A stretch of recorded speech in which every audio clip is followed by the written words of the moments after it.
Pemirsa, oknum anggota Satlantas Polresta Pontianak Kota ditetapkan menjadi tersangka pelaku pemerkosaan terhadap anak di bawah umur. Penetapan tersangka berdasarkan hasil visum korban.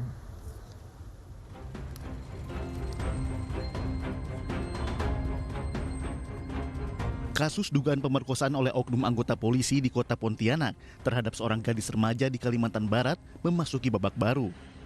Oknum polisi Brigadir DY ditetapkan sebagai tersangka. Penetapan tersangka mengacu kepada hasil visum yang menunjukkan adanya tindakan persetubuhan antara keduanya. Selain itu, polisi juga telah mengumpulkan bukti di lapangan termasuk memeriksa sejumlah saksi. Perbedaan perkosaan dengan persetubuhan suka sama suka itu namanya juga diperkosa. Pasti ada unsur perlawanan. Unsur perlawanan itu paling tidak ada tanda-tanda penganiayaan. Nah, ini kita tidak fokus ke situ, tidak, karena korban ini melapor dan datang ke rumah sakit Bayangkara bahwasanya saya disetubuhin, katanya begitu kan. Kasus ini berawal saat korban tak mampu membayar sanksi denda tilang sebesar Rp250.000. Pelaku kemudian membawa korban ke salah satu hotel di kawasan Pontianak Selatan.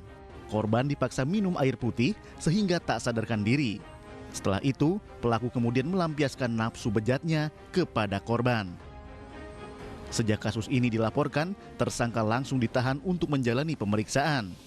Tersangka dikenakan pasal tentang perlindungan anak di bawah umur dengan ancaman kurungan di atas 5 tahun penjara.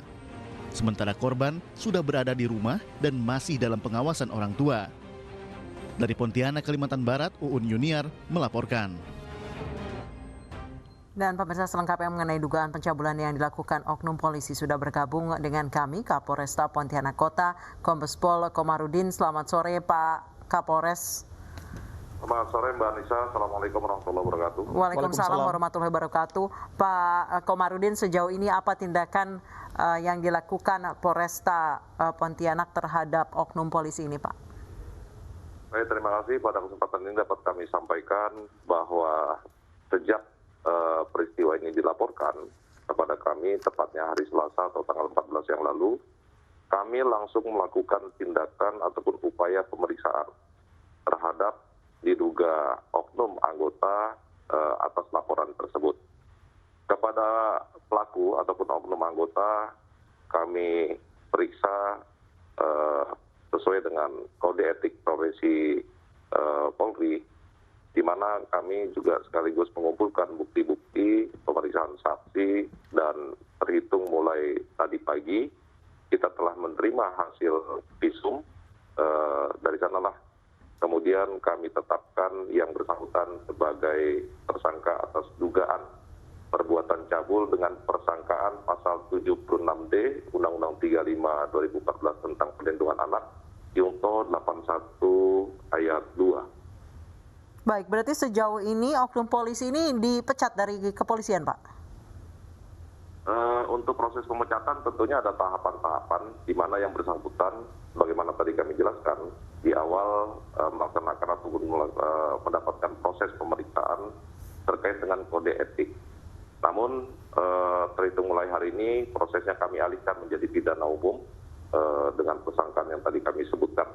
Nah, dalam proses tersebut tentunya kita menunggu hasil dari persidangan nanti, baru nanti akan dilanjutkan ke dalam proses penyidikan kode etik. Baik, berdasarkan hasil visum terbukti Pak ada pelecehan seksual di sana, Pak? Ada kejahatan seksual di sana?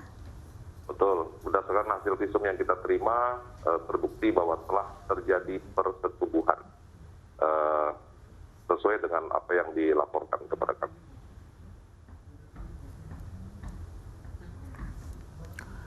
Riwayat kerja dari pelaku selama ini seperti apa, Pak Komarudin? Apakah pernah ada melakukan kesalahan, kemudian pernahkah disanksi atau bagaimana selama ini?